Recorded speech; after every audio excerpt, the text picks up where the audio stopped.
Assalamualaikum warahmatullahi wabarakatuh. Waalaikumsalam warahmatullahi wabarakatuh. Saya Muhammad Iqbal Hamaidi, NPM 20.0305.0139, akan menyampaikan video pembelajaran tentang mata kuliah Usaha Kesehatan Sekolah dengan dosen pengampu Bapak Rasidi, MPD. Ya, saya mulai video pembelajaran ini. Assalamualaikum warahmatullahi wabarakatuh. Waalaikumsalam warahmatullahi wabarakatuh. Selamat pagi murid-murid. Selamat pagi, Pak. Pagi, Pak. Semoga senantiasa dilindungi oleh Allah Subhanahu wa Ta'ala dan diberi kesehatan di situasi yang saat ini belum mendukung gimana ujungnya. Amin. Sekarang pembelajaran mata pelajaran usaha kesehatan sekolah lewat daring terlebih dahulu ya. Ya, Pak. Ya, Pak. Di sini Bapak akan share screen materinya. Yang pertama pembahasan, setelah itu pendahuluan, setelah itu rencana kegiatan UKSM, setelah itu pelaksanaan 3 program pokok UKSM dan Starta, setelah itu monitoring, evaluasi dan pelaporan, setelah itu yang terakhir indikator keberhasilan. Yang pertama pendahuluan. Poin A, latar belakang keberhasilan pembinaan dan pengembangan usaha kesehatan sekolah atau madrasah terlihat dan tercermin pada perilaku hidup bersih dan sehat serta meningkatnya derajat kesehatan peserta didik khususnya dan masyarakat sekolah pada umumnya. Hal ini merupakan dampak yang diharapkan dari terlaksananya pembinaan dan pengembangan program UKSM di semua satuan pendidikan mulai dari tingkat TK, SD, SMP, dan SMK sederajat.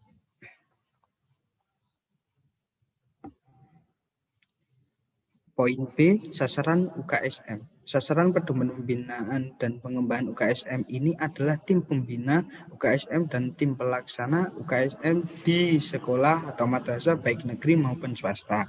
Poin C, tujuan UKSM, membantu meningkatkan mutu pendidikan dan prestasi belajar peserta didik yang tercermin dalam kehidupan perilaku hidup bersih dan sehat.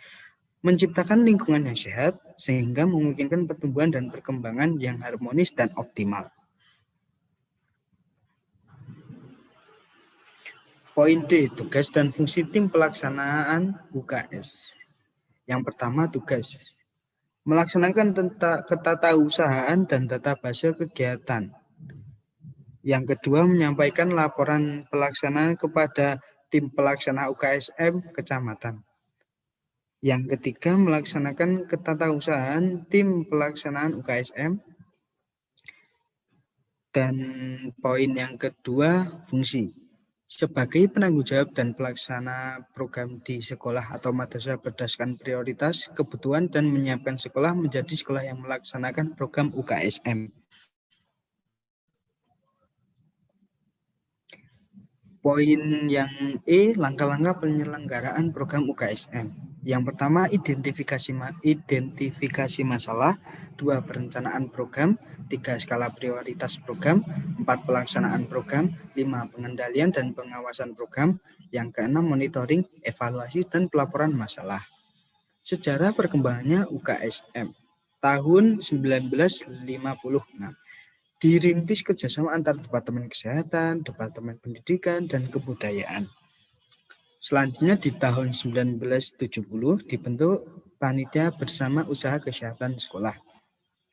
Setelah itu di tahun 1982 ditingkatkan menjadi keputusan bersama Menteri Pendidikan dan Kebudayaan dan Menteri Kesehatan tentang pembentukan kelompok kerja usaha kesehatan sekolah.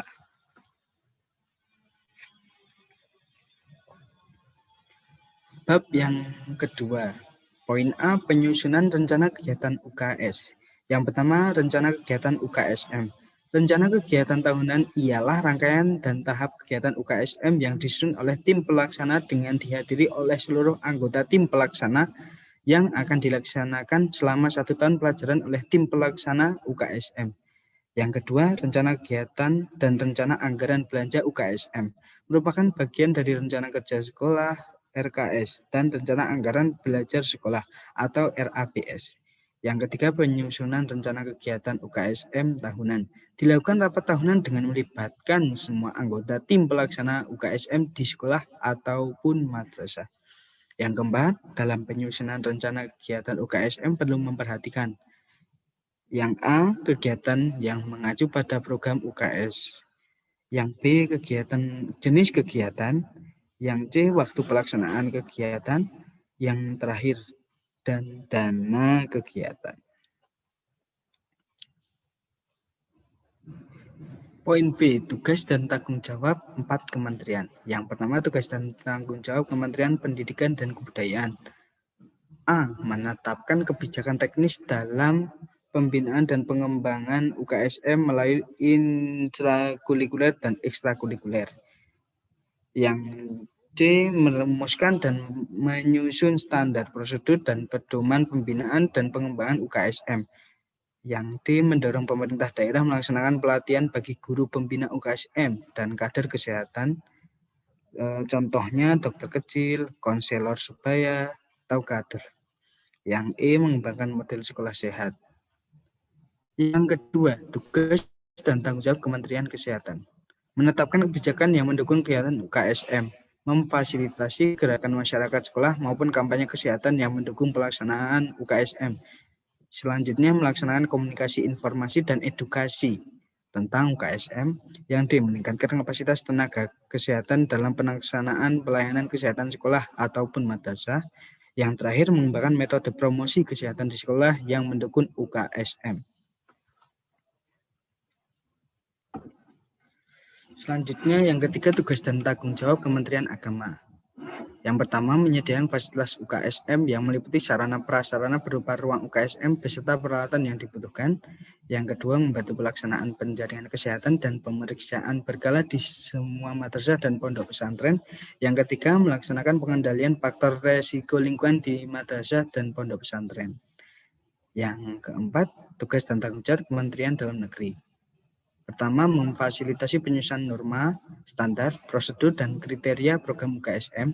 Yang selanjutnya, mendorong pemerintah daerah, kabupaten, atau kota untuk membuat peraturan daerah tentang penyelenggaraan UKSM. Selanjutnya, mendorong daerah untuk mengalokasikan pembiayaan pelaksanaan UKSM.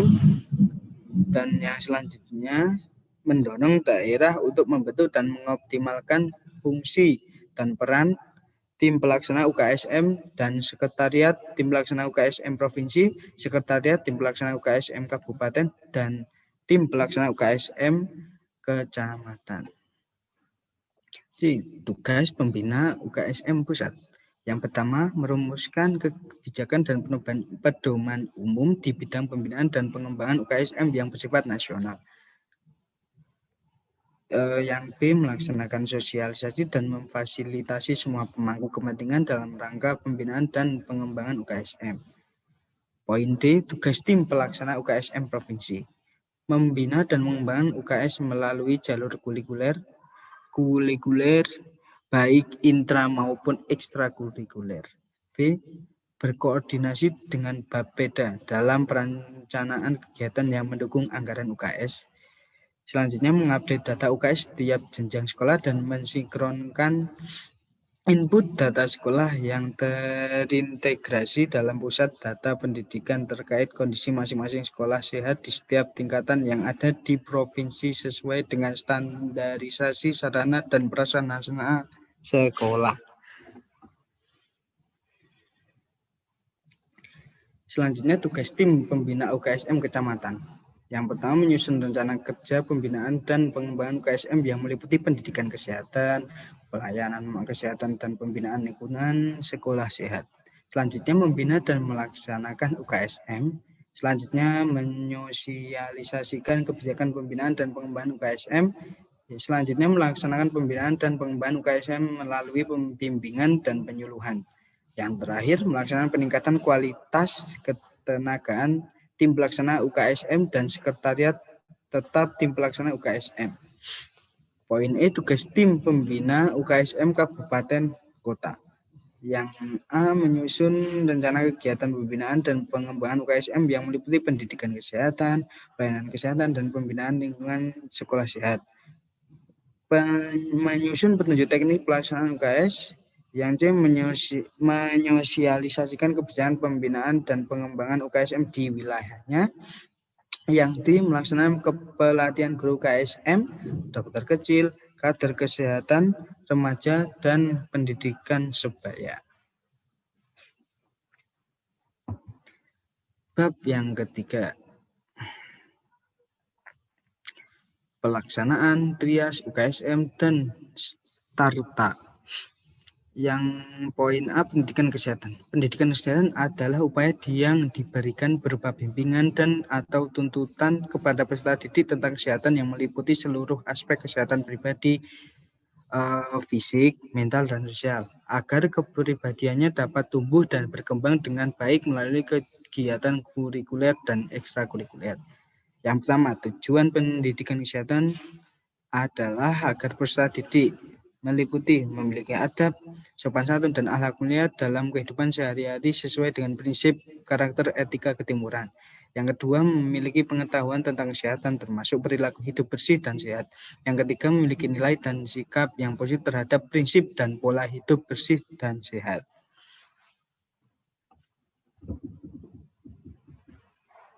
Yang kedua, pelaksanaan pendidikan kesehatan. Pelaksanaan pendidikan kesehatan diberikan melalui yang pertama, kegiatan kurikuler. Pelaksanaan pendidikan kesehatan dapat dilakukan melalui kegiatan kurikuler, yaitu melalui pelaksanaan pendidikan pada jam pelajaran sesuai kurikulum yang berlaku untuk setiap jenjang yang dapat diintegrasikan ke semua mata pelajaran, khususnya pendidikan jasmani, kesehatan, dan agama. Yang selanjutnya, kegiatan ekstrakurikuler adalah kegiatan di luar jam pelajaran biasa yang dilakukan di sekolah ataupun di luar sekolah dengan tujuan untuk memperluas pengetahuan dan keterampilan peserta didik serta melengkapi upaya pembinaan manusia Indonesia seutuhnya, antara lain yang pertama wisata siswa, 2 kemah atau persami, yang ketiga ceramah, diskusi, simulasi, bermain peran, dan talk show, yang keempat lomba-lomba, yang 5 bimbingan hidup sehat.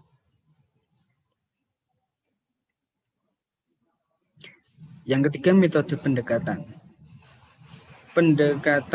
Beberapa pendekatan yang dapat dilakukan dalam rangka melaksanakan pendidikan kesehatan antara lain.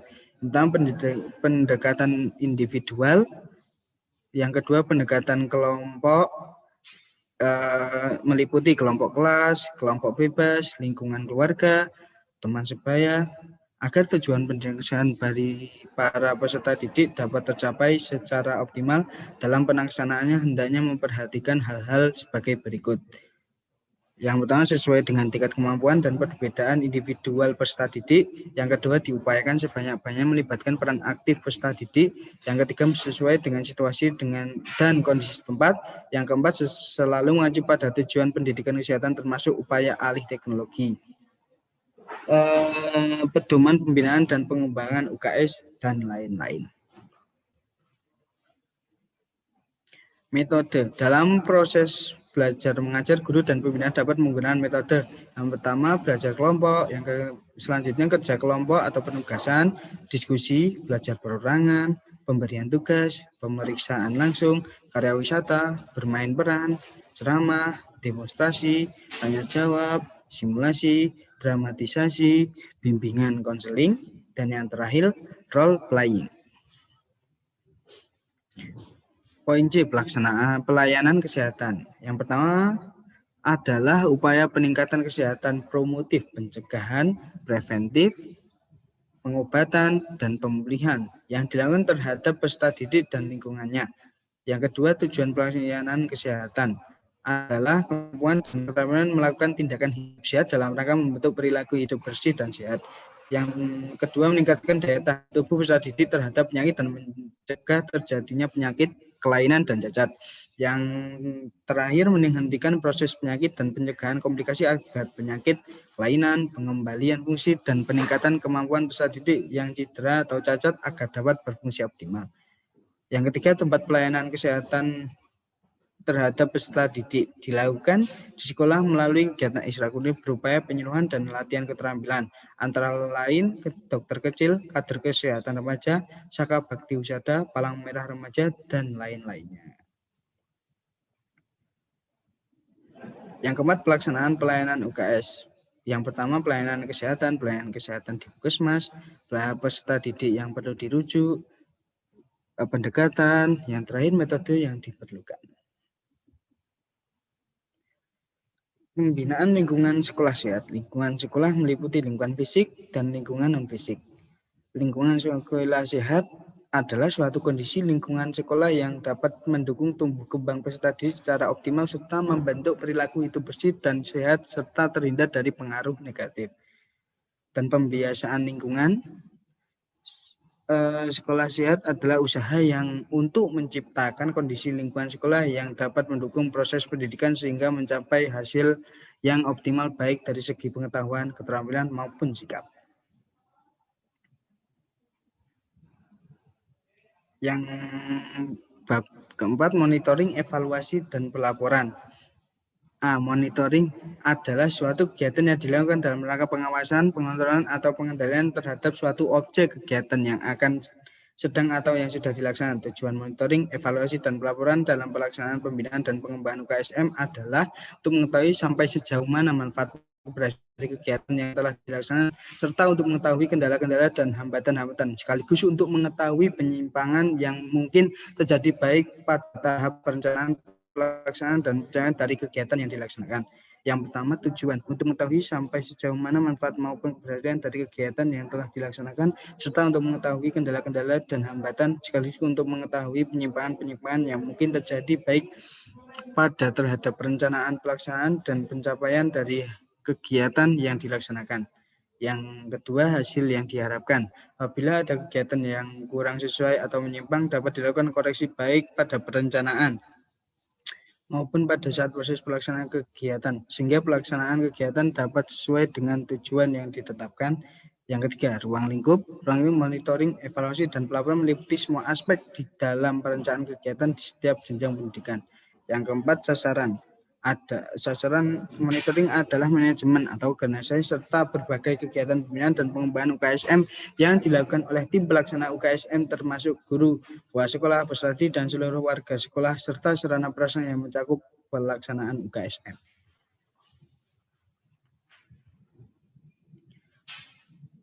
Ini contoh instrumen monitoringnya.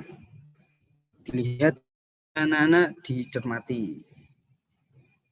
Sepertinya Zoom 5 menit lagi sudah selesai. Bapak lanjutkan, nanti masuk di link selanjutnya. Nanti dimohon masuk, jangan telat masuk lagi. Ya, Bapak lanjutkan di link berikutnya. Baik, Pak. Ya, anak-anak, Bapak lanjutkan materi tentang usaha kesehatan sekolah ini. Ini tolong diamati tentang instrumen monitoring. Terdapat uraian yang pertama ruang belajar, yang kedua ruang UKS dan perlengkapan, kantin sekolah, kamar mandi, WC guru, ada tulisan putra dan putri. Yang setelah itu kamar mandi, WC peserta didik. Yang keenam, sarana air bersih, tempat pembuangan air limbah, tempat membuang sampah, halaman sekolah, kebersihan pendidikan peserta didik secara umum, kesehatan peserta didik secara umum. Yang kedua, yang selanjutnya prestasi belajar peserta didik secara umum. Ya, ini silakan diamati dan dipahami. Bapak lanjutkan ya, slide berikutnya.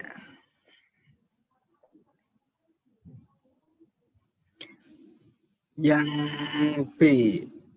Eh, Sebentar, ada kesalahan. Yang sebelumnya ada materi. Oh, tidak ada. Berarti langsung ke B, evaluasi.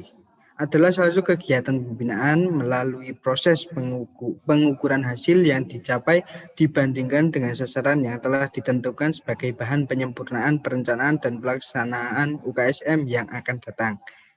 Yang C, pelaporan. Tujuan untuk mengetahui daya guna, hasil guna, dan tempat guna serta penyimpangan-penyimpangan yang mungkin terjadi pada waktu pelaksanaan kegiatan. Selanjutnya sasaran. Manajemen pengelolaan kegiatan. Yang pertama jenis keberhasilan dan ketidakkeberhasilan kegiatan. Yang kedua upaya pengembangan yang dilaksanakan. Dalam tanda kurung termasuk upaya mengatasi masalah hambatan yang ditemui. Yang selanjutnya waktu. Pertama laporan tengah tahunan yang disampaikan pada bulan Juli, paling lambat tanggal 20. Yang kedua laporan tahunan disampaikan pada bulan Januari, paling lambat tanggal 20 juga. Yang selanjutnya hal-hal yang perlu dilaporkan. Yang pertama kegiatan trias UKSM, dampak pelaksanaan UKSM terhadap peserta didik, pengelolaan UKSM,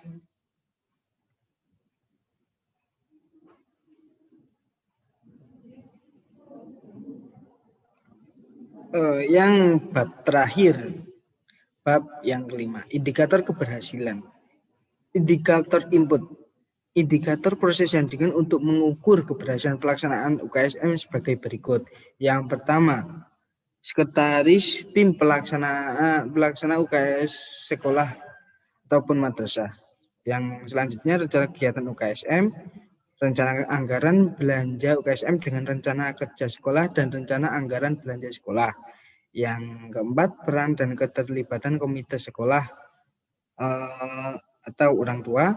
Yang kelima, peran dan keterlibatan masyarakat dan PKK, peran dan keterlibatan Puskesmas, peran dan keterlibatan tim pembina UKSM kecamatan, dan yang terakhir indikator dampak.